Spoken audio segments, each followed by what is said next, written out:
ओम नमो भगवते वासुदेवाय। भक्तों, आज आइए हम भगवान के श्री मुख से निकली हुई, नारायण के मुख से निकली हुई पावन कथा को सुनाते हैं। कलयुग में इतनी सरल और इतना पुण्य प्रदान करने वाली कोई दूसरी कथा नहीं है।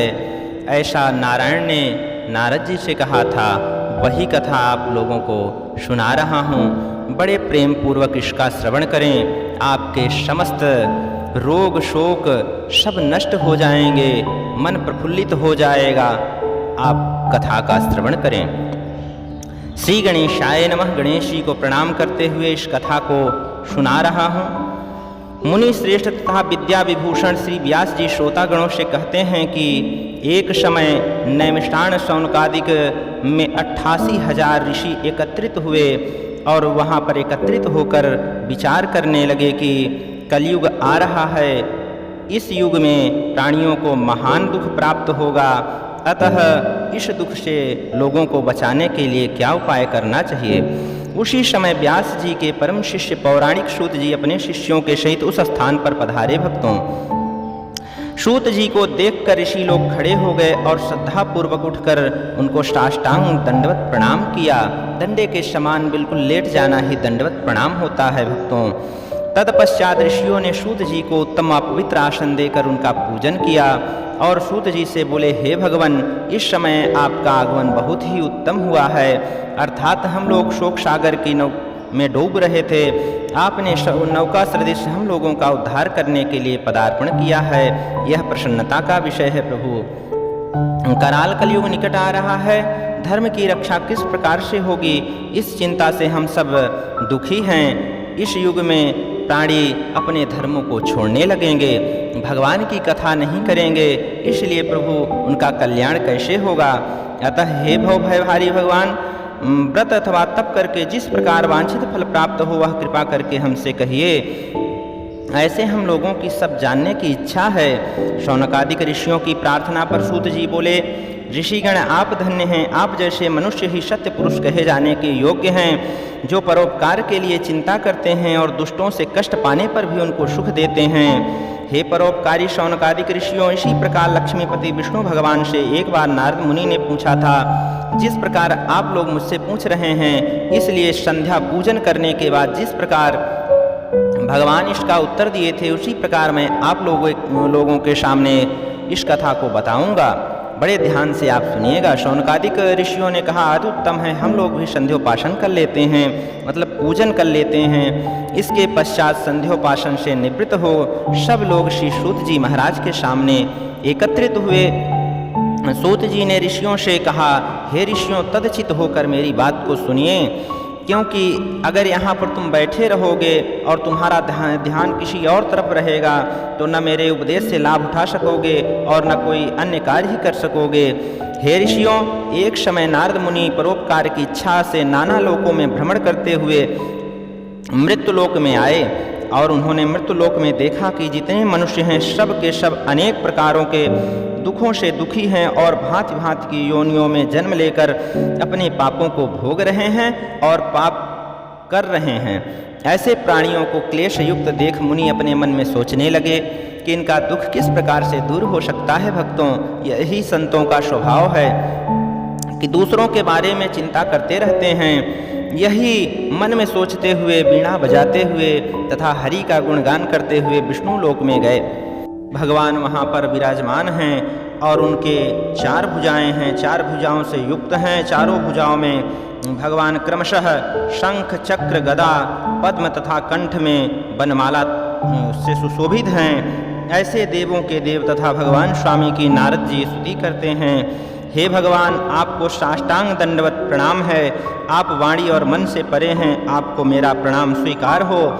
आपके अनेक रूप हैं, आपकी शक्ति अनंत है, आप आदि मध्य और अंत से रहित हैं। आप तीनों गुणों सत रजतम की आत्मा तथा संपूर्ण प्राणियों के आदिकरण में निवास करने वाले हैं और अपने भक्तों के क्लेश को दूर करने वाले हैं। इस प्रकार नारद जी के मुखारविंद से स्तुति को सुनकर भगवान ने नारद जी से पूछा, हे नारद, आपका आगमन वैकुंठ लोक में किस लिए हुआ है, आप क्या जानना चाहते हैं। हे महाभाग, आप मुझसे कहिए, मैं उसका यथोचित उत्तर दूंगा।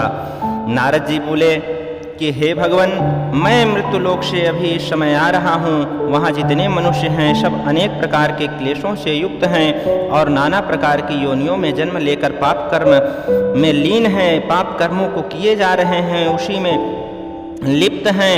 इसलिए हे भवभयहारी भगवन, कोई ऐसा उपाय बताइए जिससे उन प्राणियों का दुख छूट जाए। यदि आप मुझ पर कृपा रखते हैं तो कहिए, मैं सुनना चाहता हूँ। दीन दयाल बिरद सम भारी, हरहु नाथ मम संकट भारी। श्री भगवान ने नारद जी से कहा, नारद तुमने भली बात पूछी है। सार का कल्याण होगा, प्राणी पापों से मुक्त होकर परम पद को प्राप्त करेंगे और धन धान्य समृद्धि को प्राप्त करेंगे। हे नारद, इस देह को परोपकार में ही लगाना चाहिए। अतः हे नारद, एक छोटा सा उपाय मैं आपसे कह रहा हूँ, उसे सुनिए। इसी से मानव का कलयुग में कल्याण होगा। भक्तों, भगवान के श्रीमुख से ये कथा बताई जा रही है, आप बड़े ध्यान से सुने। तुम्हारे स्नेह से कह रहा हूँ, कलयुग में एक ऐसा उत्तम व्रत है जो महापुण्य को प्रदान करने वाला है तथा सर्वत्र विजय दिलाने वाला है, पुत्र दिलाने वाला है, धन दिलाने वाला है, मोक्ष दिलाने वाला है। वह व्रत श्री सत्यनारायण विष्णु भगवान का व्रत और पूजन है। जो मनुष्य इस व्रत को धारण करेगा वह दुखों से छूट जाएगा, सुख को प्राप्त करेगा और अंत में मोक्ष को प्राप्त करेगा, इसमें कोई भी संदेह नहीं है। भगवान का वचन सुनकर नारद जी ने कहा, हे जनार्दन, इस व्रत का क्या फल है, क्या विधि है और कब करना चाहिए तथा पहले किसने इस व्रत को किया है, सब विस्तार पूर्वक वर्णन कीजिए। इस प्रकार नारद जी का वचन सुनकर भगवान बोले, हे नारद, यह व्रत समस्त दुख तथा शोक को नष्ट करने वाला और धन धान्य को बढ़ाने वाला है। इसके अतिरिक्त यह व्रत सौभाग्य, संतति, संतान तथा सर्वत्र विजय दिलाने वाला है। किसी भी दिन यह व्रत भक्ति और श्रद्धा पूर्वक किया जा सकता है। किसी भी दिन, जिस दिन मन में भक्ति और श्रद्धा उत्पन्न हो उसी दिन भगवान बता रहे हैं, इसको करने के लिए जबरदस्ती नहीं। सायंकाल के समय ब्राह्मण और बंधुजनों के साथ धर्म में तत्पर होकर सत्यनारायण का पूजन करना चाहिए। भक्तों, केले का फल, गऊ का दूध, गेहूं का आटा जिसमें चीनी मिश्रित हो, उसके अभाव में चावल का भी आटा ले सकते हैं। आटा और गुड़ इसको मिलाकर चूर्ण बनावे। सब पदार्थ को एकत्र करके भगवान को सवाई में 1.25 केजी, 5.25 किलो, 3.25 किलो इस तरह का प्रसाद बनाकर भगवान को अर्पण करें। फिर ब्राह्मण तथा पुस्तक का पूजन करके दक्षिणा देके अपने बंधुजनों के साथ इस कथा का श्रवण करें। तत्पश्चात बंधुजनों के सहित ब्राह्मण को भोजन करावें। प्रसाद खाने के बाद नाच गाना बजाना, भगवान के आगे कीर्तन करें तो उससे और ज़्यादा पुण्य प्राप्त होगा। जब लोग अपने घर को जाने लगें तो सबको प्रसाद दे दें। सभी लोग ओम नमो भगवते वासुदेवाय इस तरह से जपते हुए जाएं तो निःसंदेह ही उनका वांछित फल प्राप्त होगा। जो कुछ सोचेंगे मन में उनको प्राप्त होगा। इस प्रकार से कलयुग में इससे सरल दूसरा और इतना फल देने वाला कोई भी व्रत तप नहीं है। इसी से कलयुग में मानवों का कल्याण होगा। इति स्कंद पुराणे रेवाखांडे सत्यनारायण व्रत कथायां प्रथमो अध्याय। बोलो वृंदावन बिहारी लाल की जय। भक्तों, ये प्रथम अध्याय है। अगर आपको और पूरा कथा सुनना है तो चैनल को आप सब्सक्राइब करें, लाइक करें, शेयर करें, कमेंट करें। आगे की भी वीडियो आप तक सबसे पहले पहुंच जाएगी। प्रभु की कृपा आपके ऊपर सदैव बनी रहे। ये पहला अध्याय समाप्त होता है।